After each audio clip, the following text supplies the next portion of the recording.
Suzanne, the first thing I want to do is I want to make sure that our terminology is correct, because a lot of people don't really understand. People know that typical Western medicine involves them maybe going to the hospital or their doctor, and they know that they're going to have a series of tests or maybe x-rays, PET scans, MRIs to determine what's going on. They're going to get a diagnosis, and if they're injured, if it's really bad, they may have to have surgery to correct broken bones or tears, that kind of thing. If not, they're going to do some form of PT to rehabilitate whatever's injured. If they're sick with the disease, they're going to probably need some kind of drugs. If it's cancer, they may need chemotherapeutic agents, radiation therapy, or other new healing modalities that they're using. So as we talk about more of what you do now, what is the distinction between what I'm going to call our standard Western medical practices and integrative and functional care? It's a great question, Nelson. It's interesting. I was answering your questions while you were asking them. And it's interesting to see where I fall as we tend, I think, as business owners and such, to get very, to forget about how we need to be thinking about those things too, right, for taking care of ourselves. So I will answer those questions when I get home today. Oh, good. And then let me know what your scores are. I will do it.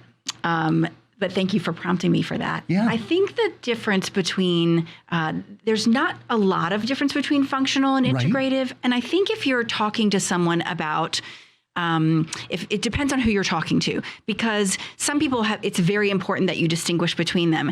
I think if you're talking about integrative therapy or integrative medicine, a lot of people are specifically referring to using multiple modalities, either using, chiropractic care and energy healing and hyperbaric medicine and really looking at several different modalities of medicine, or using different trainings. So maybe you come from a background of family medicine or of internal medicine or of pain anesthesia or cardiology, and you add to that a nutrition, or you add to that some knowledge of muscle testing that can help you to know how a patient may respond to that sort of care. So it's an integration of different modalities or different thoughts of medicine in taking care of the patient. I think that when we talk about functional medicine, right, we're talking about specifically focusing on the patient and the way that patient, what may be the original cause of why that patient's not well.